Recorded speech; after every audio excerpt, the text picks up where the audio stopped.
Social Security Disability Listing 13.14, which is cancer of the lungs. I am not a doctor. I am a lawyer who is trying to make these disability listings a little more accessible for disability claimants. Let's look at the listings. So if you meet the A criteria, B criteria, or C criteria, you meet the medical requirements for Social Security Disability, and you should get an application started immediately. The A criteria.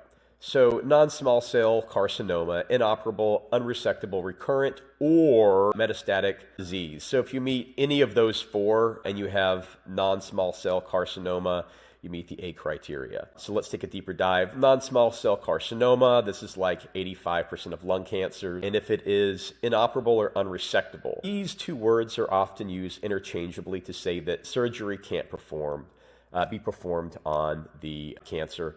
They have a shade of difference in meaning. One means it's too risky to perform the surgery. The other is the surgery would kill you. And so if you see either of these two words in your medical record, you meet the criteria. Recurrent, meaning they've performed surgery to remove the cancer and then it returned. Or metastatic disease, to or beyond the hilar nodes. Metastatic disease means it has moved to another part of the body. Sorry if I'm butchering the pronunciation of anything here. The to or beyond the hilar nodes. The hilar nodes are where your lungs meet your trachea in your body. So if you have cancer in your lungs that's spread to another part of your lungs that's not up to the hilar nodes, you do not meet this listing, which is unfortunate.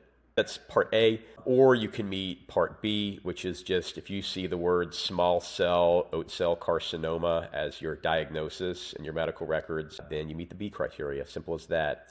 Or you can meet C, which is carcinoma of the superior sulcus, including Pancoast tumors. So it's usually going to be Pancoast tumors that affect the superior sulcus. Other types of cancer can affect this area, but it's usually going to be Pancoast. The superior sulcus is an important part of the body that's listing worthy. It's where the top of the lungs meet your chest wall.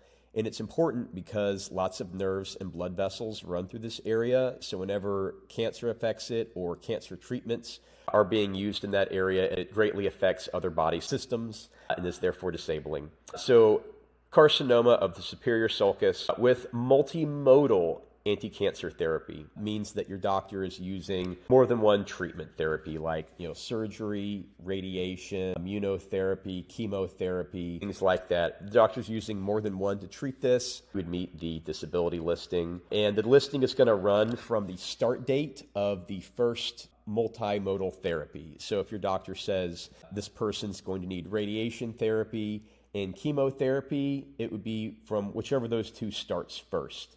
If your doctor talked about you needing multimodal therapy and none of those therapies have started yet, the SSA is going to reserve judgment on whether or not you are disabled.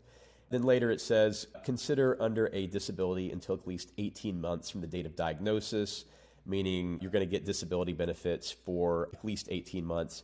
After that, they are going to reevaluate and see if you are still disabled under their rules. And so that's it. That's everything I wanted to talk about. If you have any questions, please put them in the comments section below.